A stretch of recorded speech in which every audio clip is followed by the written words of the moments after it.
Good day, YouTube. Welcome to my channel. My name is Darren and my ham radio call sign is N4VFR. Alright, so I'm excited. I want to show you this new shortwave radio that I just received, and I did purchase it out of my own pocket. It's not really sponsored by anybody, but it's called the Malahit DSP2. I believe this is the knockoff from the Russians, the Malahit or Malahit DSP2. But I just want to show you what it looks like right now. You know, it is small. It's a portable shortwave receiver compared to my phone. You can see the comparison with it, okay, with my mobile phone. It has a very nice display. We'll take a look at it in a second. Let me show you the top. Here on the top, we have two antenna inputs. It's a high Z and 50 ohm input. You also have a volume knob and a frequency selector knob. There's no buttons in the front. It's just a large screen here. The speaker is right here behind this grill. Off to the left-hand side, you have the headphone jack. You have a 5-volt input. You also can use the supplied USB-C connector if you plan on making any firmware updates. Also, we have a LED light right here, the power on and off lever, and also the power on and off button, and this button is also to turn off your display. Down in the bottom there's nothing, and on the back it's just telling you the Malahit DSP2 receiver and the frequency range. It covers 10 kilohertz through 380 megahertz, and then there's a break. Then it covers again from 403.3 megahertz all the way up to 2 gigahertz, and it has various modes of operations. And on this side, there's nothing there. This is what you get. You have a nice hard case, and on the inside, you have a compartment to stow your receiver. And on this compartment here, we have the user manual, and it comes with a stand that you can connect to the back of the radio. We have the telescopic antenna, and it pivots here. You also have extra knobs. Now these knobs here it has little grips on the ends or on the sides there, compared to the ones that are already installed onto them. So that's a nice feature to have. You have looks like a wrist strap, so you can connect it to your radio, and you have a stylus. So they got two ends. This end looks like it's a pointy end, but I tried using this tip here. It didn't want to work. So this is the end that works. It looks like a flat piece of plastic at the end of the tip. So that's what you get. They say it has a very nice manual, and it's in color, very detailed. There is a plastic screen protector on it, so it's right here. I'm going to remove it. It's quiet.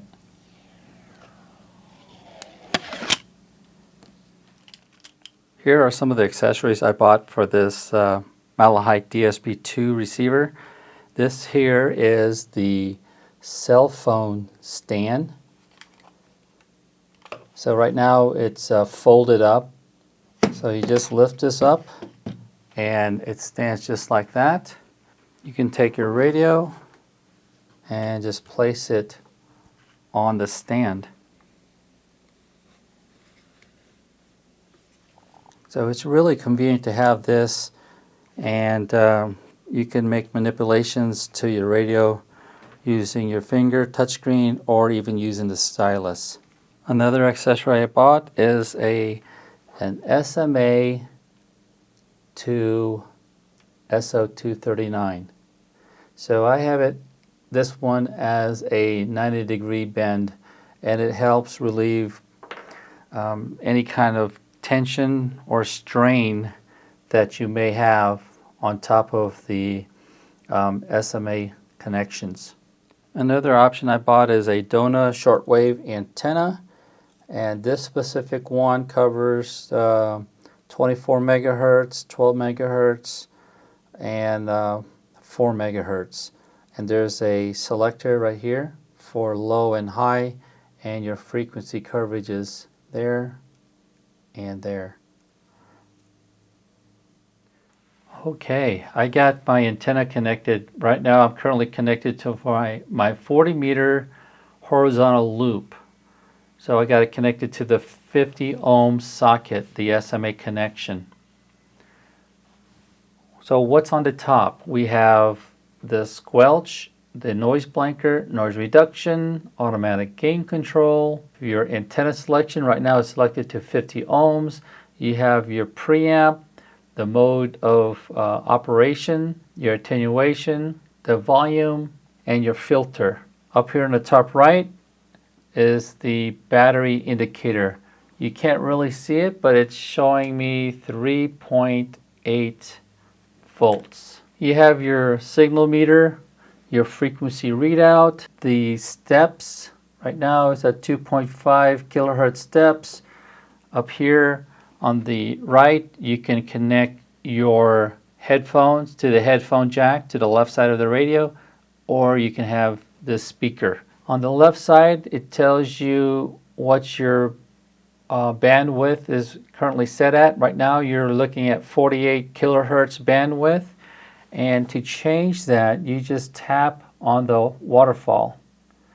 So now it's at a 192 kilohertz bandwidth, 96 kilohertz, and 48. On the left side, it tells you what band you're currently on. So here is the waterfall down there, and you can see the signals on the pan adapter. You have the time readout right there, and you have the soft menus: radio, audio, visual, noise reduction, mode, and band. Let's look under the radio tab. We have here ENC reverse. ENC reverse is currently disabled by default. If you're going to enable it, what it does, for example, this knob right here on the upper right, that's knob number 1. If I were to reverse that, it's going to take this frequency, and if I turn it to the right, it's going to decrease instead of increasing. So let me enable 1 reverse. So it's currently selected at 1 reverse. And if I turn this knob right here on the upper right, I'm going to turn it to the right. You will see this frequency start to decrease. I turn it to the left, it's going to increase. So that's the same for knob number 2, where 2 reverse is indicated. That's for the volume. It'll be operating reverse, or you can have both 1 and 2 reverse. The power antenna, I just enabled it, push it again to disable it. It's a bias T, and it provides power if you have an external low noise amplifier, an LNA. The only downfall to that is this only sends a 3.3 up to 4 volts of voltage to your low noise amplifier. This here, time correct, my understanding is if there's a offset on the time, the manual says this is used to correct the time. Now this here, the audio out, you have an option to use the phono plug and speaker. That's what PH and plus the SP. You can just have it for the phono plug, which is located right here on the left side of the radio, or speaker. The shortwave antenna right now is selected at 50 ohms, and you can select it to use this antenna up here. That's the high Z. It changes the color on the top from green to blue, and 50 ohms, the color on top would be green. It's right there. Blue for high Z, green for 50 ohms. When you select for high Z antenna, it's used for like when you have a long wire out in the backyard. Other than that, since I am using a 40-meter horizontal loop, I'm selected the 50 ohms and using this connector right there. For weak signals, you do have a preamp here. You can enable the preamp, and you see that up here it says it's been enabled. Sometimes it might be distorted, so what you can do is you can take the RF gain and then reduce the gain. See, it's disabled, and I can increase the RF gain, and look at the signal strength. But you have to listen to the audio too, because sometimes it will distort. Attenuation attenuates your signal. You can also see what the level is up here on the top of the display. PGA broadcast is defaulted to disable. What it does, if you have a strong station, it prevents your receiver to be overloaded. RF gain, you can control your gain on your receiver.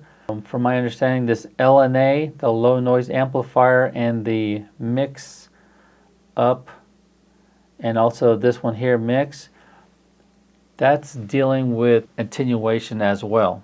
EMI reduction, what it basically does, it minimizes the interference that you might get when you're looking at the waterfall display. You might see some spikes along the waterfall on your display.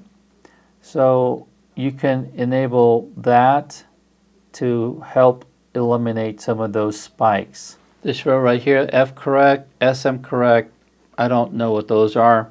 The beep level adjusts as the audible beeps are heard. The NCO, that's your numerical controlled oscillator. So if I'm going to turn the frequency knob to the left, it shifts the whole spectrum.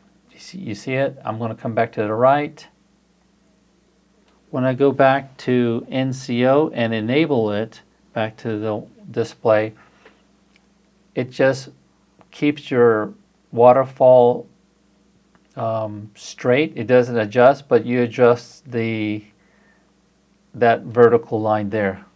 Up here, the signal strength meter display. So you can read it via the signal to noise ratio or decibels.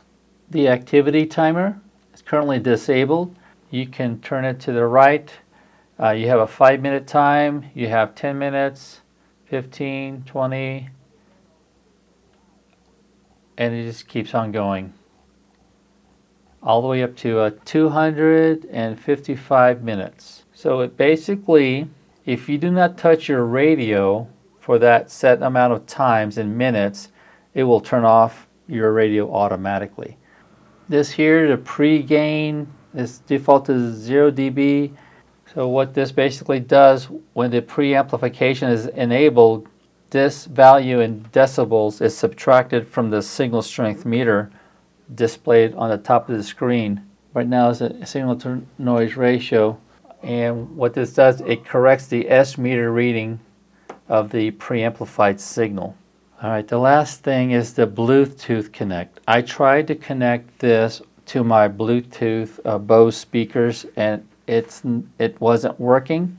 M0FXB, I watched his video, and what had happened was you need to make a modification on the inside of the radio to basically, like, you need to make some connections, solder some wires, jumper wires, in order to enable that Bluetooth. And he mentioned M0FXB, he mentioned to use this headphones connected to a Bluetooth transmitter. That's how you'll be able to connect Bluetooth to the Malahit DSP2. Under the audio tab, the threshold and the config, I can't change these values. And here, the noise blanker, you can have it enabled or disabled. Here's your AGC limits to make any changes. Currently 75 dBs, and you can make the changes with the upper knob, the frequency knob. AGC gain, same with that. You can make the changes with the frequency knob on top of the radio, and this is where you can change your AGC mode. Currently it's at slow. I can go middle, fast, or even turn off. The EQ type. So the EQ type, it's currently set up as user 1. I have it configured, but all the way to the left, you have the EQ can be off. You have the soft option, live, club, rock, bass, jazz, pop, voice, or user 1, user 2, user 3. So how you change the user configuration, like your frequencies, like in your treble, bass, you push it, and that's where you make the changes. Here you have wide FM stereo. It's disabled. You can enable it. The automatic noise filter, or is it automatic notch filter? You can enable it, disable it. This actually stands for automatic notch filter. The pseudo stereo, it simulates stereo effect instead of being mono sound. Here, your filters, that's up here. Right now it's set to normal. So you have 3 options: narrow, normal, and then wide. You have low frequencies and high frequencies. This is your bandwidth to listening. All right, the last column here, you have your squelch threshold. So you can click on that and adjust the threshold to open up squelch. Well, first you need to enable it. So the next box here is to actually enable it, and then now you can change your value. That squelch is located, let me escape out of there. The squelch is up here on the left side. It says squelch, that's enabled. When it's red, that means it's closed, and then when there's signal that opens the squelch, it becomes green. The last thing here is the noise reduction threshold. In order to actuate the noise reduction, let me get out of here, you push an R. So let me give you some audio so you can hear the noise reduction work on this shortwave station. I'm going to push NR.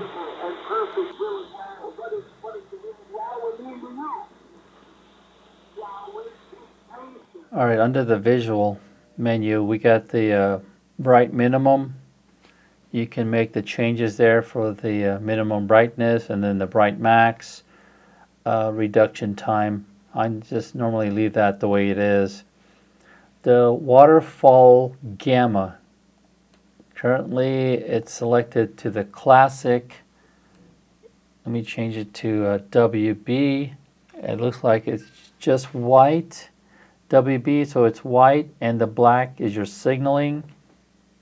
And then BW, so it's black with a white signaling. You have 3 options: classic, WB, BW. LCD sleep, if you enable that, let's see if I can change the value. The reduction time, I think these work together. If you enable that at a specific set of time, 30 seconds, that's going to put the display to sleep, but you'll be still able to hear the audio coming through.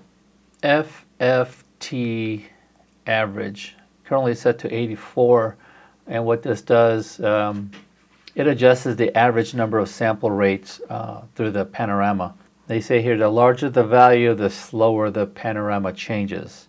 So it says at 84. I want to bring it down to 64.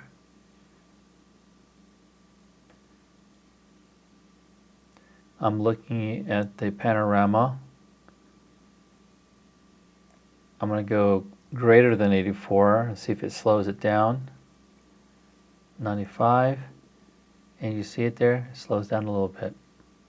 So the FFT grid, currently I have it enabled. You can see the grid lines. You can disable it and the grid lines are gone. Down this column here, the FFT scale, the larger the value, the shorter the panorama display. So you just got to play with it and this whole column here. So currently it's at 71. Let me make the changes. 57. I think it lowered that. I'm going to go back to 71 or greater at 81. Yeah, like I said, you just got to play with it. I'm going to go back to 71, how I made that adjustment. Now FFT color, it's currently green. You have yellow, green, red, or blue, white. So let me show you what the yellow looks like. It's a yellow display. Green, I prefer green. Here's the red. You have blue, and then white. Pan percentage, right now it's set to 30. So it moves this line either down or up. So you have more display of the waterfall. Let me show you that. If I go to 70%, now I have more of the panorama up here, but less waterfall. You can go to 50-50 and equal it out. Panorama, waterfall. Or if you want more waterfall, that's 30 up here on 40. I think 40 is a good ratio. You can still signal and the waterfall. FFT level, you can change that. Currently it's an auto, but to change it you use the volume knob. And the waterfall delay, let me see if I can put that to 0. 0 is going to be fast, so the waterfall is fast. If I increase it to 4, let's see the max. The max is 9. If I increase it to 9, you see how the waterfall, it's super slow. Alright, so the waterfall gain, I got plus 6 dB. You can adjust that. What it does is, if I reduce it from 6 to 2, it becomes faint. I have a weak signal, so it's really hard to see. If I increase it to 20, now you can see the spectrum. Now you have the FFT fill. If I enable that, what you're going to see, you're going to see that panorama get filled in instead of having it black in between that line. I'll show you. Enable it. Now you have a solid panorama. The last three options here, I got the view pan and waterfall always, or you can do single. I don't know what that means. That's what it means, single. It's like a snapshot and it's not continuous. But your only option is signal and always. So most of the time, 100% of the time, everyone wants to see the waterfall. DC reject. The receiver suppresses the direct current signal component that occurs at 0 Hertz offset within the panorama. Setting the value too high will create a gap. So I'm not going to touch that. I'm just going to leave it the way it is. It's 65 now. You can go to 10. The bottom is 10 hertz, and the top is up to 300. Retro scale, you only have Japanese and European. I don't know what the difference is. So I'm going to leave it in Europe, but let's try Japanese. Let's take a look. See what Japan.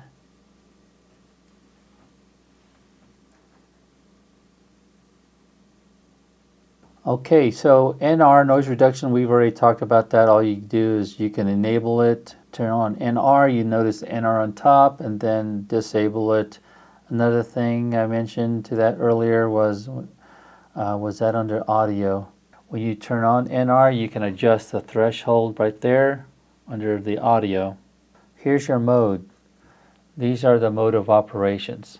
You have CW, double sideband. You have your AM detect, MAG, SAM, SAM upper, SAM lower, and then MAG, upper sideband, lower sideband, AM, narrow FM, wide FM, and you can decode CW, you can decode FTA signaling, and RTTY, RTTY, that's radio teletype.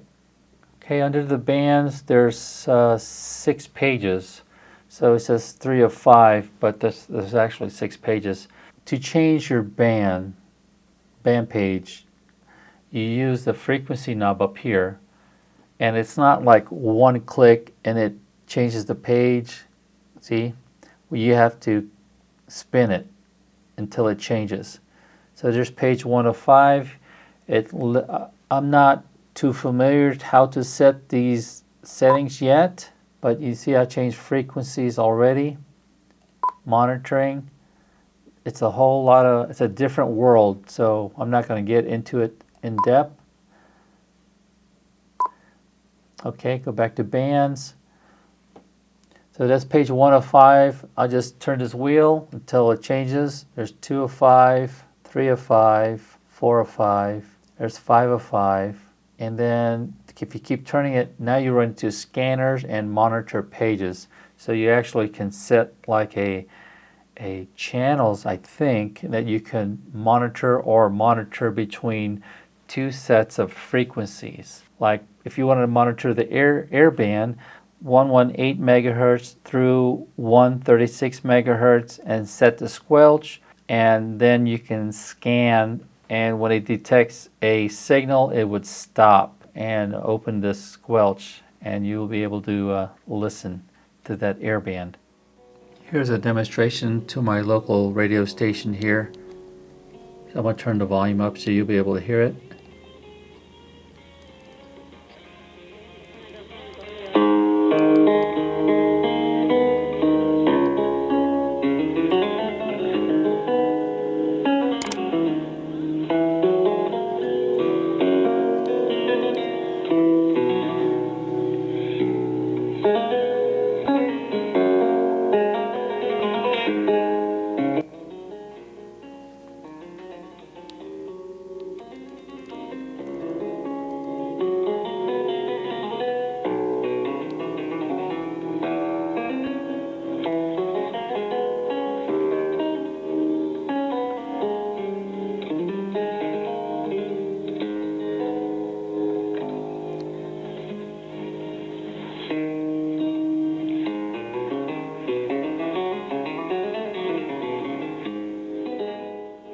This has been noted by several YouTubers about the screen is making RFI noise in the audio.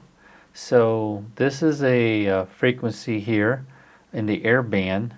It's let me turn the volume. You can hear the noise. If I turn off the monitor,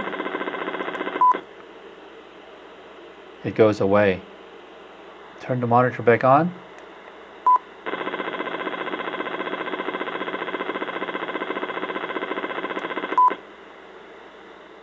Here's one more demonstration on 20 meters, and let's take a listen on this weak signal.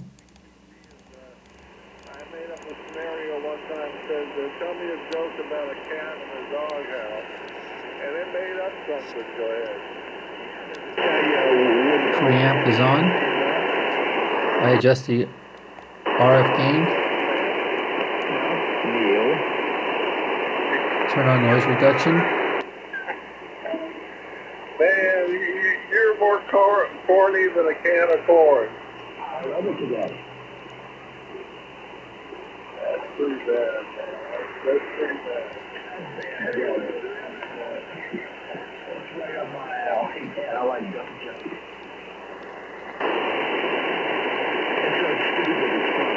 Noise reduction's off.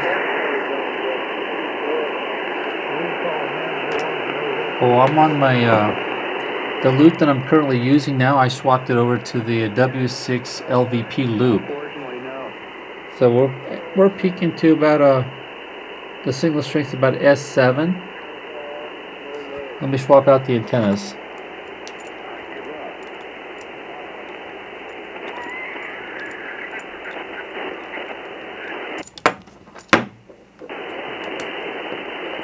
Speaking of Bob, I have a friend named All right, Bob. so now the signal went up on my 40 meter horizontal loop.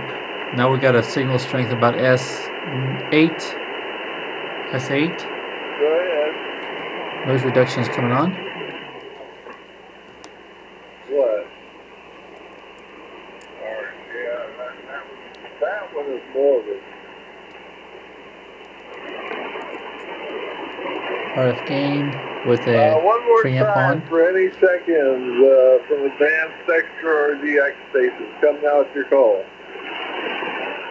Here's a quick demonstration on the Donut SW antenna. This is an accessory that I bought also, and I just want to compare it with my antenna on the roof. It's the 40 meter horizontal loop. So I do have a strong station on 11 megahertz. I'll turn the volume up.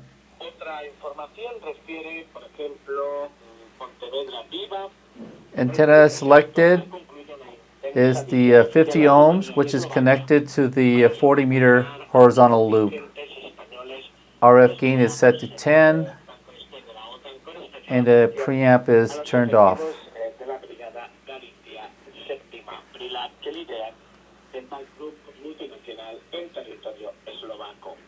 Las dos últimas noticias de este tema, que esto reafirma el compromiso de España con la protección del flanco. I'm going to switch to the donut antenna, and I'm going to tune it.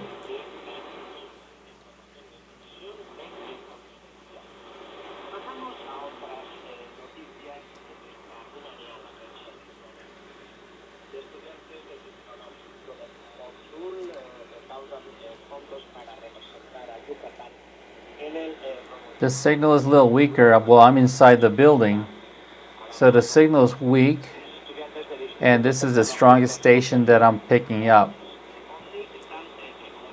Again, switching over to the horizontal loop.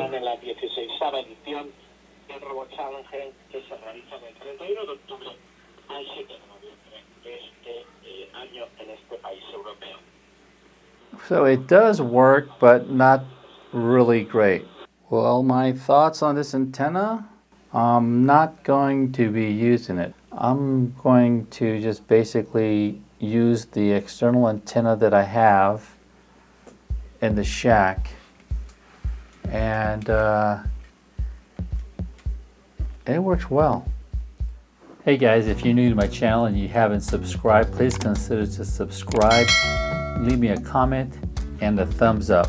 And also that notification bell so you'll be notified when I post new videos on YouTube. Well, I hope you enjoyed my video on the overview of the Malahit DSP2, the shortwave receiver that I just got here. I really like it. Thank you for watching. My name is Darren and my ham radio call sign is N4VFR. Stay tuned in the future. I'll make more videos on this Malahit DSP2 and some other projects that I'm working on. 73s, and have a great day.